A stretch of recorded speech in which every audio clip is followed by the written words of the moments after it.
cardiac output and whether or not, how to assess it, when to assess it, what it means. So the idea that cardiac output is just the heart working as a pump, delivering blood to the rest of the body.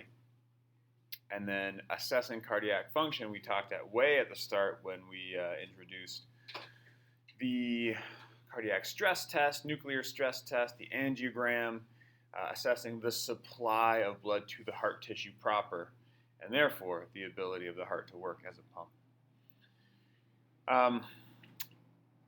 I want to add to that now and then just talk about what happens when the pump function of the heart stops working or works suboptimally. When the pump function of the heart is inadequate, when the heart begins to fail, when the heart is weak or weaker and can't maintain an adequate cardiac output. What conditions would create that scenario? What I'm describing is the process of congestive heart failure. And congestive heart failure, there's a quick video today that I'll show you a bit later on that links the two. Congestive indicates congestion, the hacking cough, buildup of fluid, which isn't immediately clear how it links to heart failure, but these two things are often occur together. And it's somewhat surprising. They're all related to the inability to control blood pressure, not cardiac output. And so while we spent the last few days underscoring the importance of cardiac output, it is a tool to maintain blood pressure. I'm going to try to flip it and argue that for you today. Cardiac output is important, but only as a tool in maintaining pressure. As a brief aside, before we get into it, I thought it would be kind of cool. I found this video the other day that shows, anyone queasy? A little late now. A pretty cool video the other day that shows a defibrillator in action, since this isn't related to congestive heart failure per se, but we did talk about fibrillation in the ECG section and the quivering, the rapid contractions of the heart, and then the idea that you can reset it and allow the cardiac cycle to go back to normal. So just imagine this is not an open heart.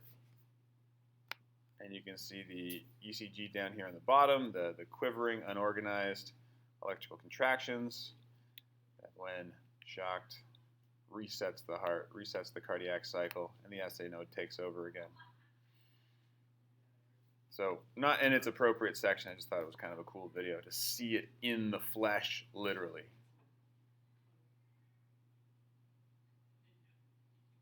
Pretty cool. So we're not talking about this today. We are talking about heart failure. I'm loosely going to break heart failure up into left and right-sided heart failure, or diastolic and systolic heart failure. Those are they're parallels for what generally mean the same thing. Systolic heart failure is we'll talk about it coming up, but it's systemic. Diastolic is a filling or an inability to fill the heart, a failure of the heart to supply or be supplied with blood.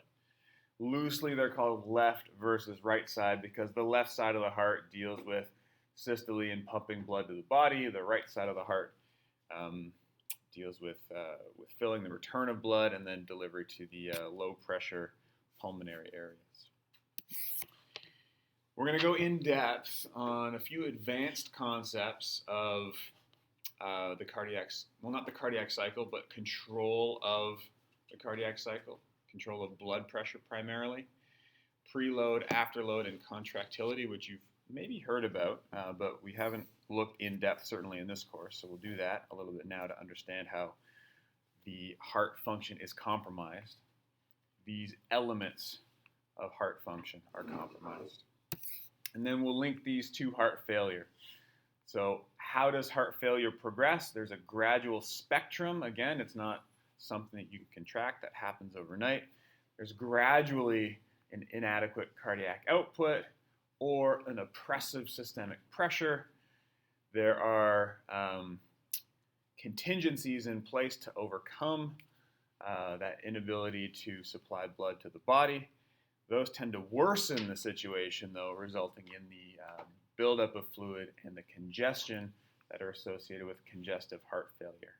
The compensation doesn't tend to work as intended, even though it does act to support cardiac output. There are side effects, so we'll talk about that. Heart failure, loosely, can be systolic or diastolic. So systolic heart failure is the inability of the heart to pump enough blood from the pump in the center of the circulatory system to the rest of the body. The blood that's ejected, the blood that's sent through the arteries is inadequate. The amount, the volume, or the flow rate is inadequate. In contrast, diastolic heart failure, or right-sided heart failure, is the inability of the heart to fill. And we loosely separate two kinds of heart failure as such, but we'll learn today through some of the elements of controlling blood pressure that these are inevitably linked. The inability of the heart to fill means that there won't be the ability to pump adequate blood supply to the rest of the body. So if one is more evident than the other, it is not unlikely that both will develop, that one will lead to the other. For instance, let's say systolic heart failure is the initial form of heart failure, or the main form of heart failure. There's an inability of the heart to pump blood. Well, that means flow rate's not adequate, the tissues aren't getting enough blood. When you think tissues, maybe you think muscle, maybe you think liver. And that blood going to those tissues isn't adequate. It's not an adequate supply. One of those tissues is the heart. As blood goes out to tissues in the periphery, it returns via the venous circulation. If arterial delivery is not adequate, venous return is also not adequate, right? It's all one continuous loop. And so if the ability of the heart to pump blood to the body is reduced, the ability of blood to return to the heart is reduced. If there's not a supply of blood for the heart to pump, of course it won't be able to supply the rest of the body. Of course the heart won't fill properly. These two things are very closely linked.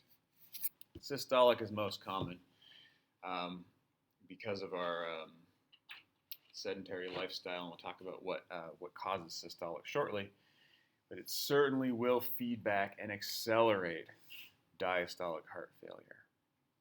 The inability to pump to the periphery will certainly feed back on an inability to fill the heart.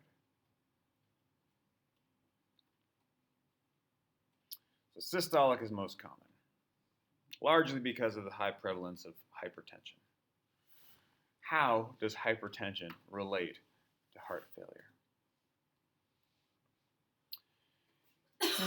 Hypertension relates to heart failure because blood pressure is the regulated variable of the cardiovascular system. We sense blood pressure. There are baroreceptors that sense pressure. If pressure drops, we do something about it. If pressure rises too high, we do something about it. Or at least we try to, unless we're chronically insulted by too high or too low pressure. Those sensors will feed back to the brain, and I'll call this the central blood pressure control system. There's a large part of it in the medulla, in the brainstem. There are other centers in the hypothalamus that also are involved in respiratory and blood pressure control. But for right now, we'll consider it just a black box. These signals that monitor blood pressure relay information to the places in the brain that need it, and then those places in the brain decide what to do. We have effector tissues or effector pathways. We can modify the activity of the SA node and the AV node. We can change tone in the arterioles and the venules depending on how pressure is sensed. too high or too low. And then depending on what the effector response is, that presumably will change pressure. It will bring it back in line, and hopefully the signal sensed by the baroreceptors is more in line with what is considered normal by the blood pressure control center. Blood pressure is what we are trying to control. And if we take one of our fundamental equations of physiology and unpack it a little bit, we control it through changes in heart rate, stroke volume, and resistance. Blood pressure here is analogous to mean arterial pressure. Mean arterial pressure is cardiac output times total peripheral resistance. We saw this a lot the last couple classes. I'm just unpacking the individual elements of cardiac output, heart rate and stroke volume. Putting all of these three together, that allows us to manipulate blood pressure. Pressure is the controlled variable, not flow. Flow is a tool to help ensure adequate pressure.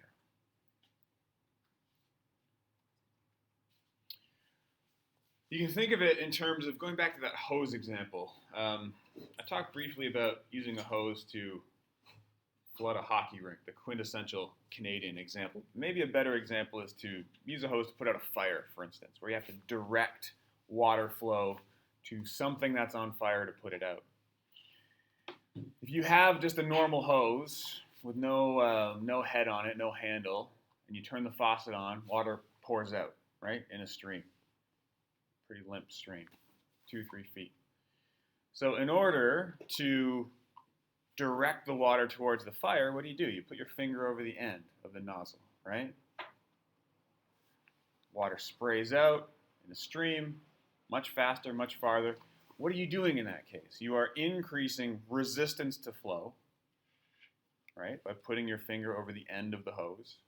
There's resistance to water flowing out of the hose, which makes pressure spike. And based on the difference in pressure, it creates more velocity for the fluid. It goes further because of that velocity. We increase pressure as a result of increasing resistance to flow. In that same sense, if I just disconnected the hose from the faucet and I tried to crank the faucet up as high as I could go, I wanted the maximal amount of flow possible, because I think that's the important element in this equation. That's what's going to help me put out the fire. Well, of course not. If I just crank flow at the faucet, I get lots of water out at the faucet, but I cannot direct it anywhere. I can't send it to where whatever the element is on fire. I need to be able to have a pressure difference created by the resistance in the hose. I need to be able to direct water flow to the fire. So this analogy is very similar to blood flow in the body. The organs that need blood need not only flow, they need direction, and importantly, they need pressure in order for that blood to travel from one point to the other. So pressure is the important regulated variable. How do we regulate pressure? We modify any of these things. If any of those things go up, heart rate, stroke volume, or resistance, pressure goes up. If any of these things go down, pressure goes down. How do we modify these things? The blood pressure control centers will modify these things in response to the signals from the baroreceptors in the arch of the aorta and the carotid sinuses. So you see a rough schematic of the feedback loops. The arch of the aorta and the carotid sinus are where we have baroreceptors and chemoreceptors, often clustered together. That's a whole other story. The baroreceptors evaluate the stretch of the arterial wall in those locations. So more stretch generally means there's more blood in that area, pressure's higher, And so the signal is to turn pressure down somehow. If there's less stretch, there's less blood in that area, pressure's lower, and so the signal that relays through the spinal cord up to the brain, into the cortex, back down, is to increase pressure somewhat. So how do we increase pressure? Where are these effector signals going? The effector signals are all going to the heart in this example, but we can't ignore that there are signals that go to the vasculature as well. All of the signals that want to increase blood pressure will excite their targets. Vasoconstriction occurs because we activate the arterioles. We constrict the arterioles, boosting pressure in that area. The heart will be excited. As a target for these effector signals, the heart is excited. How is it excited? These are names of the effects, the downstream effects of these efferent fibers on the heart. So a positive chronotropic effect is an increase in heart rate. If blood pressure is too low, we would make heart rate speed up. A positive chronotropic effect is to increase heart rate. To contrast that, a negative chronotropic effect would be to decrease heart rate, fairly logically, right?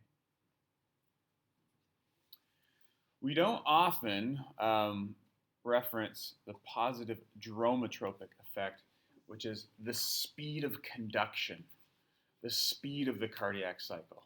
This happens naturally as you move to exercise. The cardiac cycle shortens. A positive dromotropic effect is how quickly the signal is sent through the conduction pathway of the heart. Maybe we don't mention it too much because it's built into the idea of a positive chronotropic effect. And lastly, the positive inotropic effect, which we'll reference a few times today, is increasing the strength of contraction, the force generated by the cardiac muscle.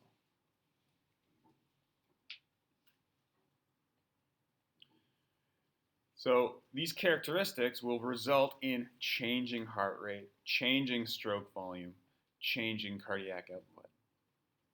All of these examples act to boost cardiac output in response to a low pressure. Yeah, question? What's the difference between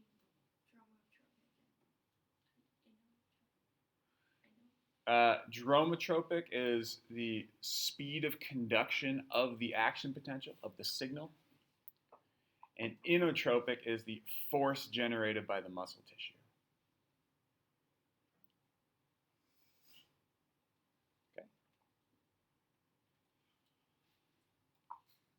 Okay. So let's try to get an understanding of how these factors will impact cardiac function. And we'll do that by looking at the elements of the cardiac cycle that influence flow: preload, afterload, contractility. Changing these characteristics will result in a change of those elements. Let's look at how those elements might change. And we do that with a pressure volume loop, or a pressure volume cycle, which is a lot like the flow volume loop you would have created during the spirometry lab. We don't often think of the cardiac cycle in this way, but it's really nice using this setup to understand preload, afterload, contractility. Let me lead you through the setup of this figure. Actually, maybe I'll pull you. Have you seen a pressure volume loop before in XPhys? No? Okay. It's a more advanced concept, but it lays out the cardiac cycle really nicely. So what we're looking at here is volume along the x-axis and pressure along the y, right? A pressure volume loop. And importantly, when you see this, it's almost always in the left ventricle. Pressure and volume of the left ventricle, because this is where the heart as a pump interfaces with the body. This is where blood is ejected, and we want to get a sense of how blood is ejected and delivered to the body using this pressure volume loop. So if we start in a resting state, if you can freeze time before the cardiac cycle begins, the last one has just finished and everything is returned to normal, in a resting state, the very first thing that happens in the pressure volume loop is the mitral valve opens. Now, do you remember the mitral valve from anatomy and physiology? Where's the mitral valve in the left ventricle?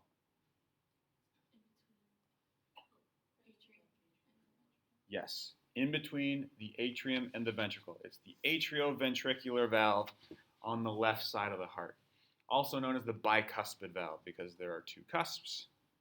There's one slit between the two, fairly robust valve. The mitral valve, the valve that regulates passage of blood between the left atrium and the left ventricle. Now, at the beginning of this cycle, the mitral valve opens, and so pressure must be low. The only time the mitral valve opens is when blood is flowing from the atrium into the ventricle. The atrium has extremely low pressure, so for this to open, ventricular pressure needs to be even lower than that. And we're looking on the order of 5 millimeters of mercury here. It opens passively as soon as there's a pressure difference, where the pressure in the ventricle is lower than the pressure in the atrium. And in that situation, where there is a pressure difference between those two chambers, blood will flow. Blood will always move from high pressure to low pressure. These are both low pressures, but relatively, the atrium has a slightly higher pressure than the ventricle. And as blood flows, we start to see the ventricle fill up. From some resting value, we have 60 mils in this case, we fill the ventricle with blood until it's at about 120, 130 mils. Mitral valve opens. This is passive filling. And then at some point, we're going to get a little boost in ventricular volume as the atria contract. We're not looking at contraction here yet. We're not looking at the ECG or the signals. But to get end diastolic volume, where the ventricle is completely full, we have a little bit of an uptick in pressure and in volume because the atria contracts. So generally passive filling, and then pressure jumps a little bit at the end. Now, as soon as the atria contract, there's not really time to think about it. There's no pause going on here. This is the cardiac cycle, right? The SA node is fired. AV node is next, signal goes all the way through. So there's not a lot of time to stop and pause here. There's no ability for blood to backflow back into the atrium. Immediately, the ventricle starts to contract. What's the very first thing that will happen when the ventricle starts to contract? And it's not on these slides. I didn't mention it because we get really busy. But imagine you're in the ventricle, you've just had this brief little push of blood, and you're filled to the brim. Now the ventricle starts to contract around you. What's the first thing that happens?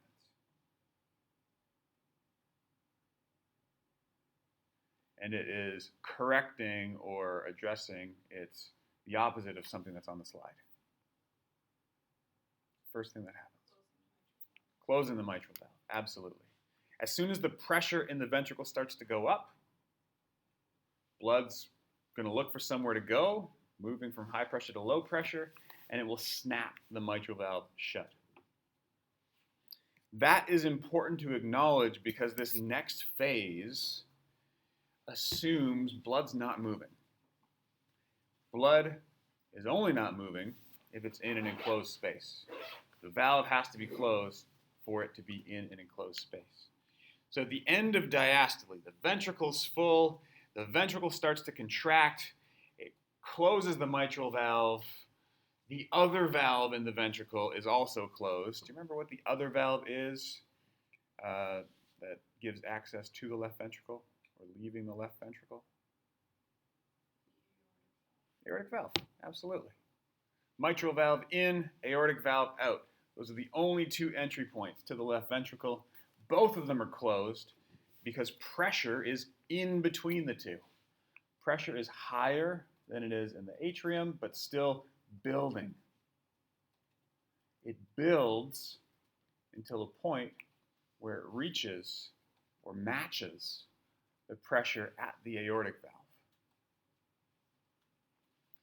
That period in which pressure builds within the ventricle is called isovolumetric contraction, which simply means volume stays the same during contraction. No blood is being ejected, no blood is being added to the ventricle. The ventricle pressure builds to a point where it matches pressure on the other side of the aortic valve. What pressure is on the other side of the aortic valve? What pressure is in the aorta at this point?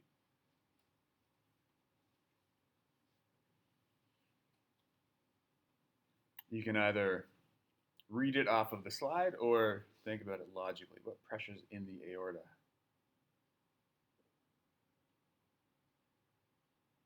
In a healthy individual without hypertension. Where does the arrow end? What pressure does the arrow end at currently? 80. What's 80?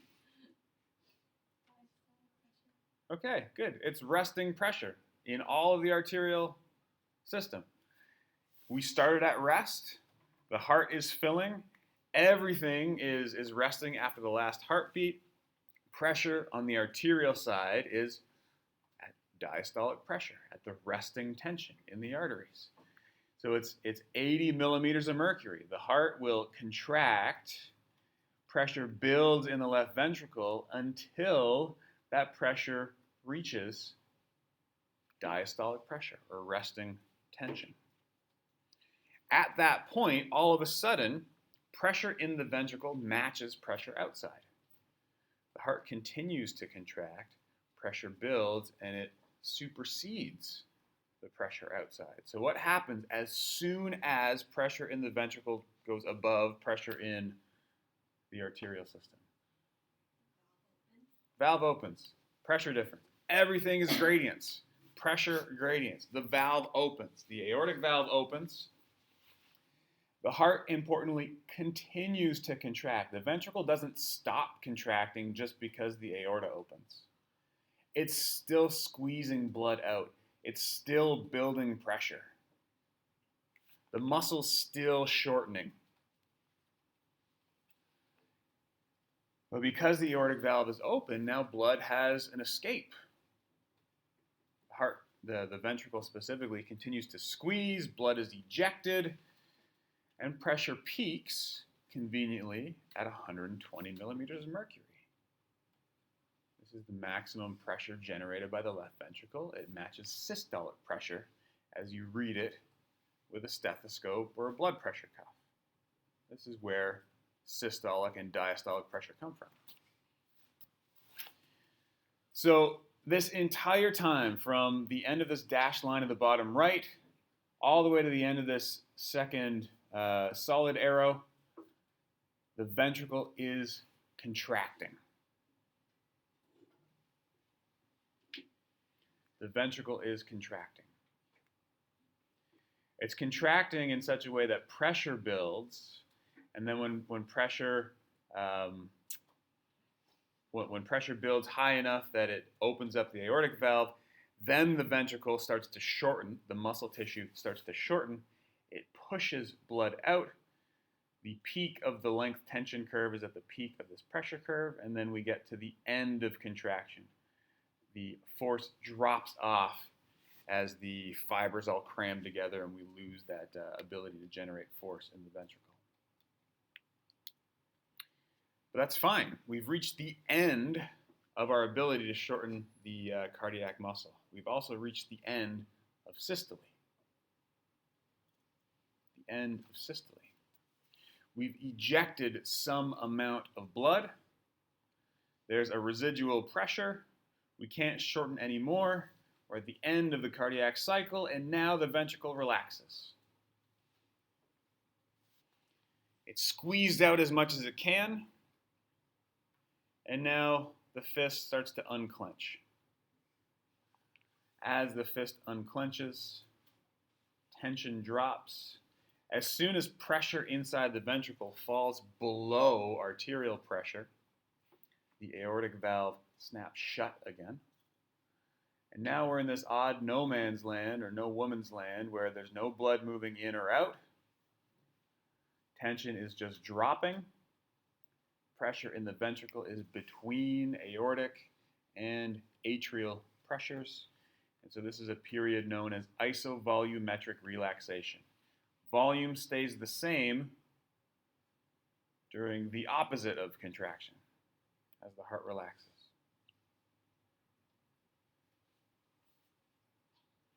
So we get a lot of useful information from a graph like this. We know how full was the ventricle when it started filling. We know the pressure at the end of diastole. We know resting tension in the arteries. We know peak tension generated by the ventricle. We know stroke volume. The difference between how full the ventricle was and how empty the ventricle was at the two ends of the cardiac cycle is how much was ejected in that one beat. And this is for only one beat. Your heart does this. In the time that we've talked about this, it's done it, 100 times? No, even more than that. Let's say 50 beats per minute, and that was a 5-minute, 10-minute explanation? 500 beats. It's done this loop 500 times as we sat here. Striking. So, this is one normal cardiac cycle. Normal pressures, normal volumes, these are representative values. The ventricle is never empty. There's always some amount of blood left in it at the end of systole. It fills, it takes on about the same amount, so it doubles up the volume in the ventricle. We create these normal pressures to eject blood. This is a normal pressure volume loop. What happens when blood pressure drops? Let's take a look at these three elements, preload, afterload, contractility, and see how they affect this normal pressure volume cycle. Preload is also known as the Starling Law of the heart, the Frank-Starling Law of the heart. Preload essentially says if you give the heart more blood initially, it will eject more blood during contraction. So that's the Frank-Starling Law of the heart in words. If you give the heart more blood initially, it will eject more blood during contraction. What does that look like on our pressure volume loop? According to the Frank-Starling Law of the heart, we can increase stroke volume if we fill the ventricle more. I'm going to increase end diastolic volume, which would also somewhat increase pressure during diastole, and that's fine. We're pumping more blood into the ventricle. We're loading it with more blood to pump out to the rest of the body. The other aspects stay the same. As soon as we've finished loading the ventricle starts to contract. It builds pressure until it matches systemic pressure. At that point, which is also 80 in this case, it starts to eject blood. The ventricle continues to contract. The muscle continues to shorten. Peak pressure is still the same. It's generated similarly 120 millimeters of mercury. And the muscle can shorten to the same degree. So the ventricle was stretched a little bit more to accommodate more blood, and it shortened to the same degree, meaning stroke volume went up. It had a higher end diastolic volume, but the same end systolic volume. So everything else staying the same. If you increase preload, you increase stroke volume. If you increase preload, you increase cardiac output. If you increase preload, Therefore, you increase blood pressure, systemic pressure, according to the unpacked equation that I showed you a few slides ago. So one way to increase pressure drops, is to load more blood in the heart. And this will come into play when we talk about congestive heart failure. One of the contingencies is if the heart is weak and not supplying enough blood, well, let's rely on the Frank-Starling Law. Let's just load the heart up with more blood. That way we can increase pressure. It backfires, though. We'll get to that. How else can we increase pressure? Well, we just spent time loading more and then shortening to the same amount. What if we do the opposite? What if we load the same amount and then simply contract more or eject more? What if we increase contractility, the force of contraction? In this case, from my normal pressure volume cycle, I have the same end diastolic volume. I still reach systemic pressure and start to eject blood, but if contractility is heightened, I eject more blood because I've generated more force, and I have a lower end systolic volume at the end of contraction.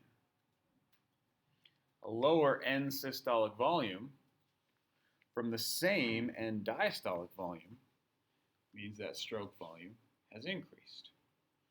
So everything else staying the same, if I increase only contractility, the strength of contraction, that will eject more blood in a given beat, and stroke volume increases.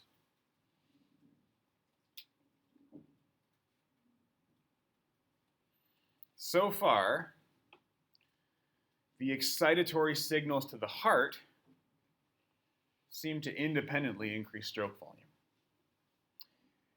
And I should say that when you activate the sympathetic fibers that activate the heart in response to a drop in blood pressure, don't pick and choose and say, I only want to increase preload, or I only want to increase contractility. Generally, both happen at the same time. They also tend to increase afterload, which works against the first two. Afterload is a somewhat tricky concept. It is the systemic pressure against which the heart needs to pump. The systemic pressure that the heart must overcome before it can eject blood.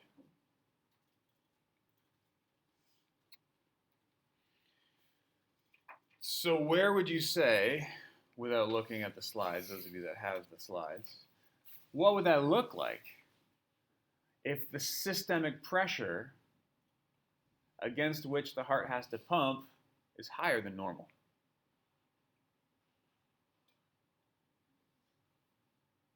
Where's the systemic pressure against which the heart has to pump? Where's the pressure that it has to overcome to start ejecting blood? What's the number I'm looking for? Heart's pumping, it's contracting. Before any blood leaves the ventricle, pressure has to reach what? Yeah, I heard it. 80, good. Has to reach 80. So if the pressure against which the heart has to pump goes up,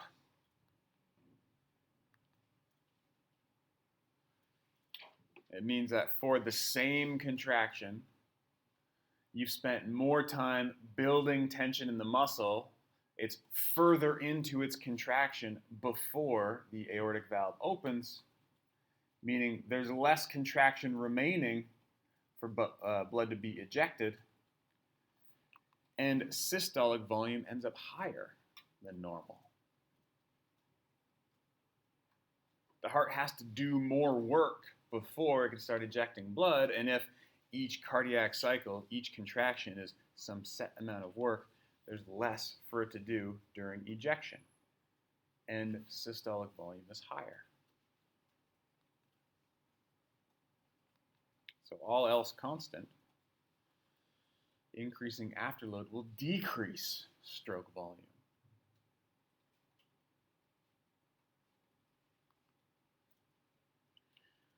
What is a condition where afterload would be increased? All of these are scenarios that would be mobilized or activated in response to a low blood pressure, hemorrhaging. You're really relaxed and you want to increase pressure. All of these things would happen.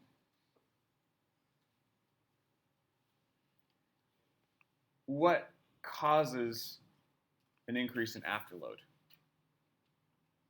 Any clue? Why would systemic pressure go up?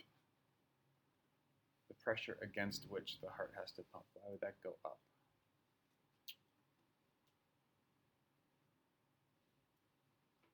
Why would pressure in the arteries go up?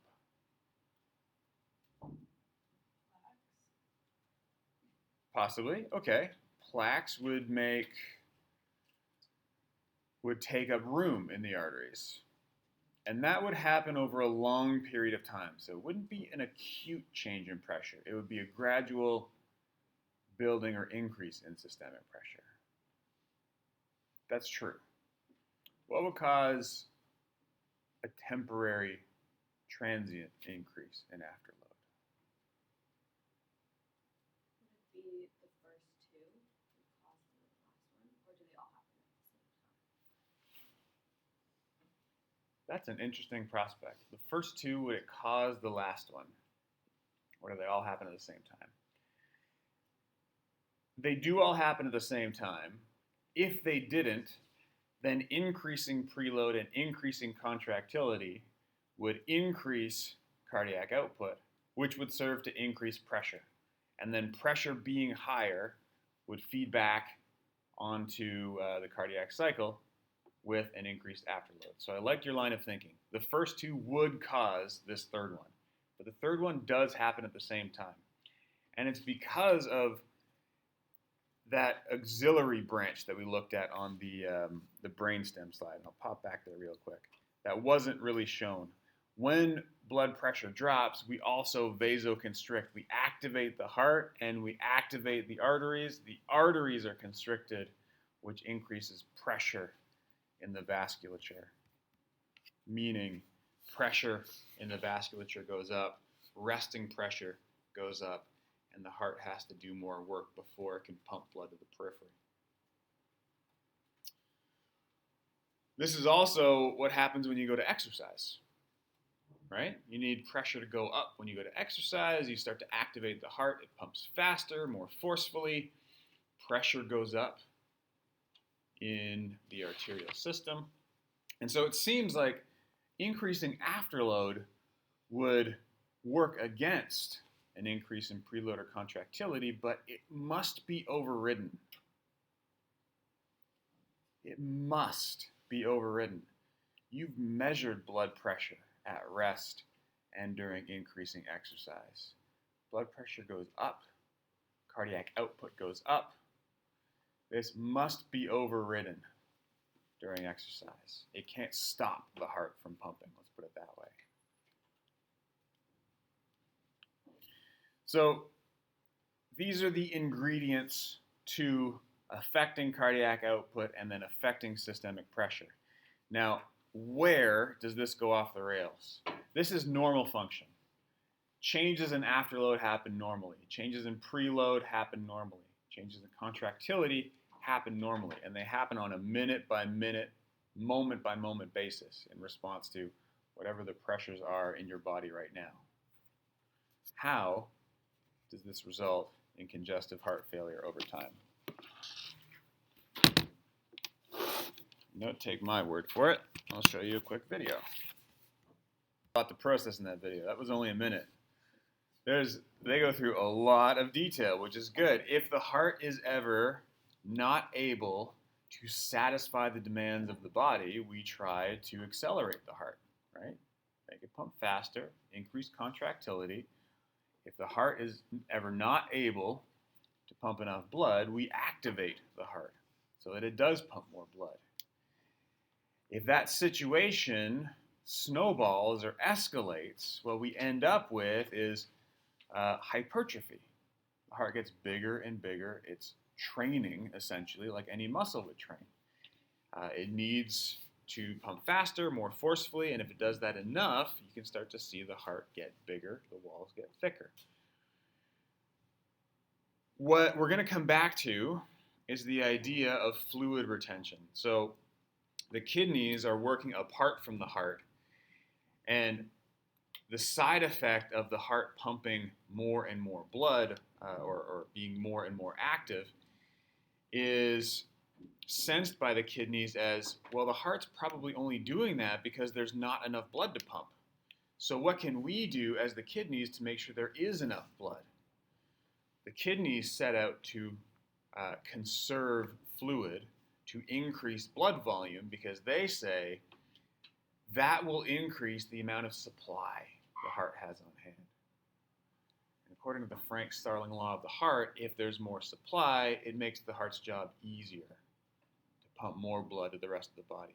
Clearly, it's having a hard time right now. But that sabotages the efforts of the heart, because what would cause the heart to be supplying inadequately in the first place? There's two possibilities. The first is that there's some prior damage. The supply of blood to the heart tissue is suboptimal, and so it can't contract as forcefully.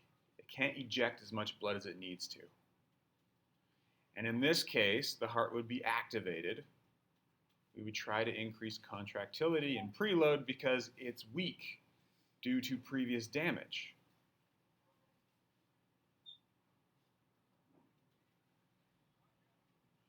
This is a separate case. The more common case that results in hypertrophy and congestive heart failure is one of chronic hypertension. Chronic hypertension.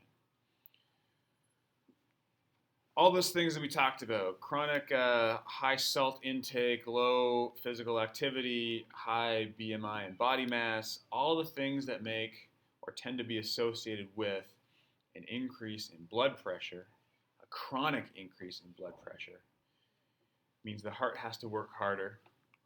The constitutive cardiac cycle needs to be much faster. The cardiac cycle to work requirement is greater. The heart trains, it hypertrophies, which then creates a larger demand for blood flow to the tissue, which might compromise blood flow to the tissue. Still needs to pump against a higher workload or a higher gradient. Ultimately, there's an inability to maintain cardiac output because the heart is relatively weaker and weaker compared to the work that it has to do.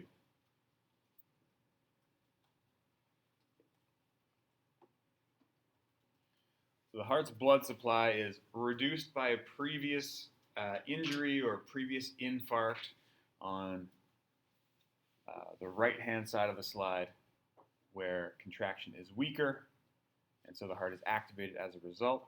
Or our lifestyle choices put the heart in a situation where its normal abilities aren't sufficient to be able to pump blood to the rest of the body. And so contractility goes up, preload goes up, the heart trains. We see it as hypertrophy because we're always pumping against a high pressure on the systemic side. That hypertrophy means more tissue. That tissue has an increased demand for blood and oxygen in and of itself. That might cause there to be a bottleneck or a limit in supply. Overall, the inability of the heart to maintain cardiac output and maintain pressure is highlighted in both cases.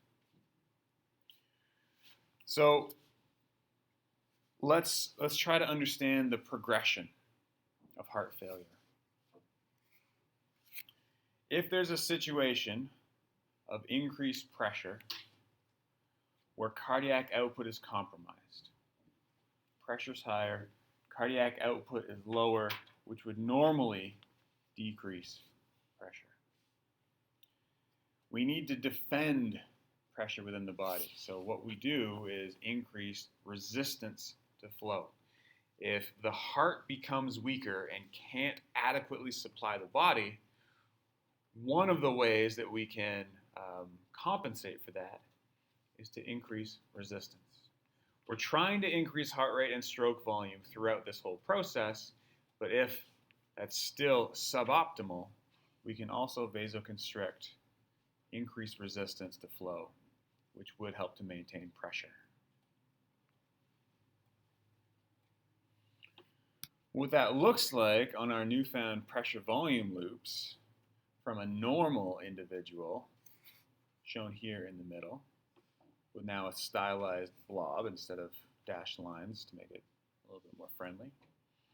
With a normal pressure volume loop, what this looks like is an increase in afterload due to a higher blood pressure caused by different lifestyle choices, and now the added resistance on the vascular side. With a greater afterload, we saw that cardiac output can only be maintained by increasing heart rate and doing this loop a number of times. With an increased afterload, stroke volume suffers. That would compromise the heart's ability to pump blood. So what do we do to ensure that the heart pumps enough blood? We make the heart pump faster.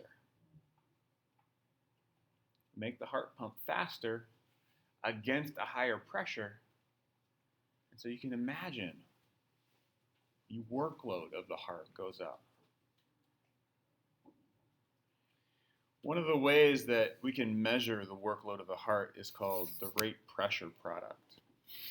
And the rate pressure product is simply a general assessment of the work the heart has to do in the form of generating pressure and how often the heart has to do that work in the form of heart rate. Pressure times heart rate. For every beat of the heart, it has to generate so much pressure in order to pump blood. If pressure goes up, every beat needs to be more forceful. If heart rate goes up, the number of beats is more frequent. And there's some ideal range where when you multiply those two factors together, you get numbers in the thousands. 20 to 25,000 is a normal rate pressure product.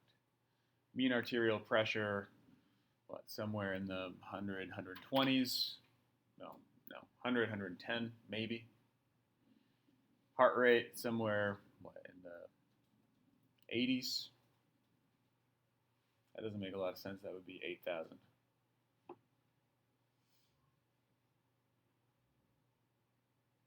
What am I missing? Mean arterial pressure times heart rate. 100 times 80 would be 8,000. Maybe these numbers are off. I don't know. Maybe I'm missing something. I feel like I'm missing something really simple. Anyways, let's not do the math on this. Let's just assume there's some normal range. Above that normal range, the heart is working too hard. Below that normal range, the heart's not working hard enough, and perhaps flow will be compromised. But there's an ideal range in the middle. And you can imagine as the pressure the heart needs to build goes up, or heart rate goes up, the rate pressure product goes up as well.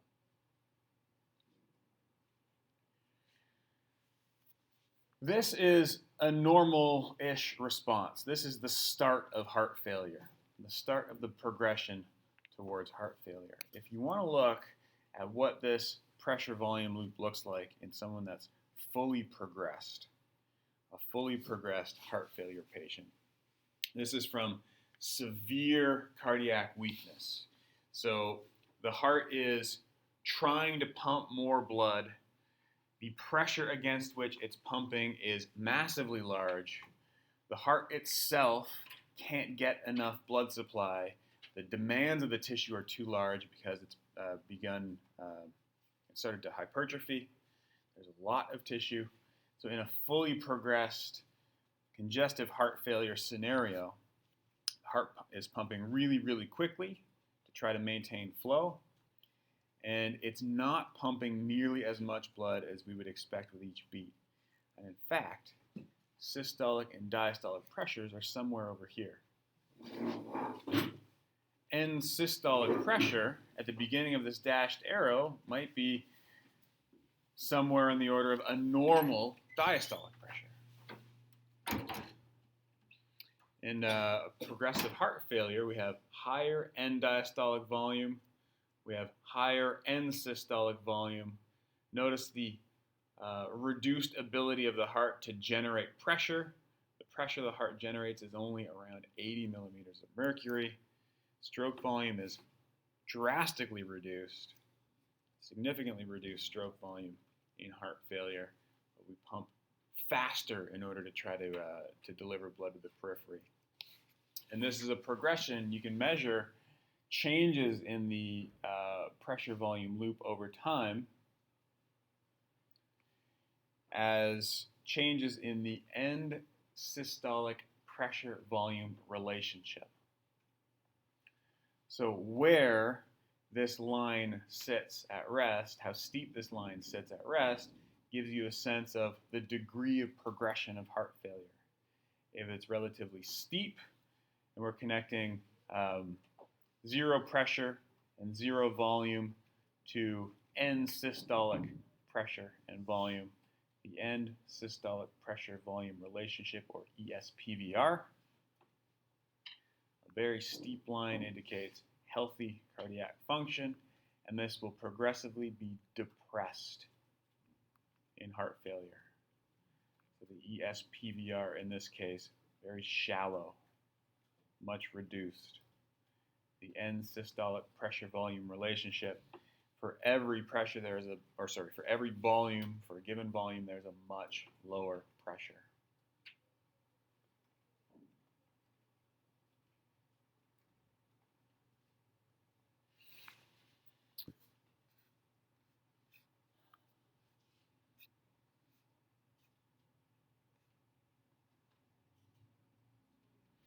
So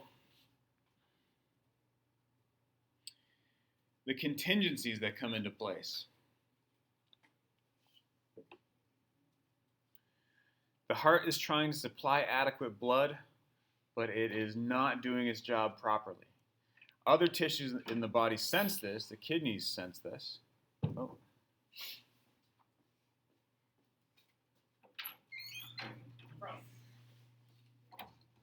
Kidneys sense this and say, well, if the heart isn't delivering enough blood to the tissues, then it must be because supply is low. The brain, the cardiac control center, tries to activate the kidneys to retain fluid. The renin-angiotensin-aldosterone system we've briefly mentioned before when we talked about regulating blood pressure with medication. We talked about ACE inhibitors, angiotensin converting enzyme inhibitors. This enzyme sits in the lung. As blood passes through the lung, it carries with it angiotensin 1, and angiotensin 1 is converted to angiotensin 2 in the lungs by angiotensin converting enzyme. Normally, that would increase afterload through vasoconstriction. It activates aldosterone release, and in the kidneys, that helps to retain sodium, which draws fluid back into the body or prevents fluid from being excreted in the body. All in an attempt to try to maintain or increase preload. Load the ventricles up more because we know from experience if we do that, we can pump more blood out to the periphery, which is clearly what's wrong in this case. Kidneys retain fluid to enhance preload in a misguided attempt to support cardiac output.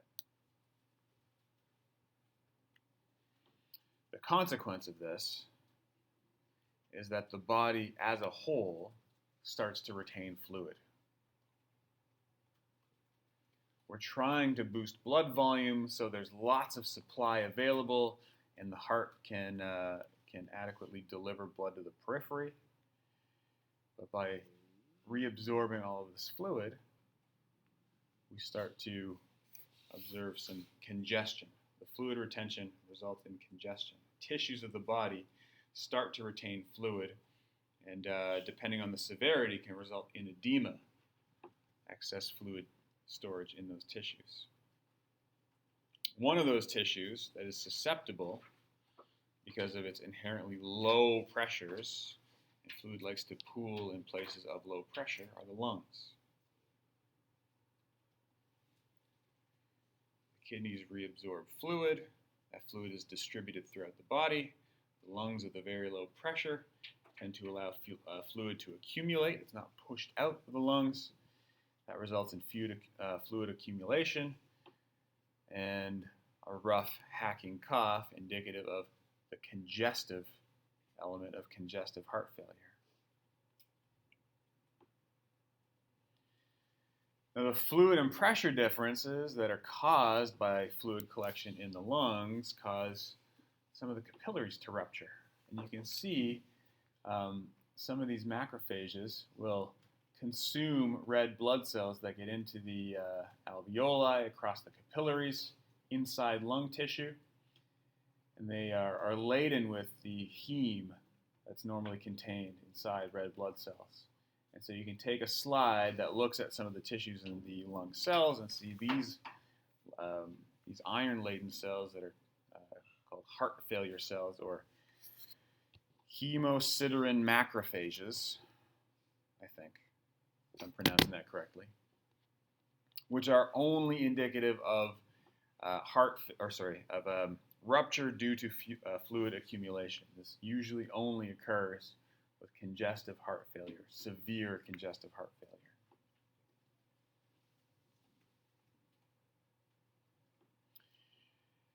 As heart failure progresses and the kidneys continue to try to retain fluid, it doesn't stop. Other tissues will start to accumulate that fluid as well. You can see distension in the jugular veins in some patients. The spleen, the liver start to retain fluid as well. Other less critical tissues will start to also retain fluid in a misguided attempt to boost blood volume to supply the heart with blood.